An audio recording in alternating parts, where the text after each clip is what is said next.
করছি দেখো, আমরা শুলে নিছি, এখন পুড়িয়ে নিচ্ছি। টাক নাই তো, পুড়িয়ে খাবো। আমড়াগুলো মিষ্টি।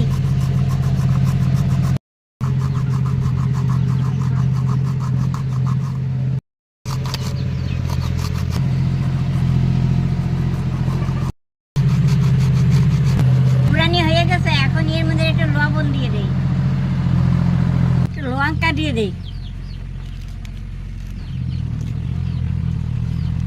চিনি দিয়ে দেই।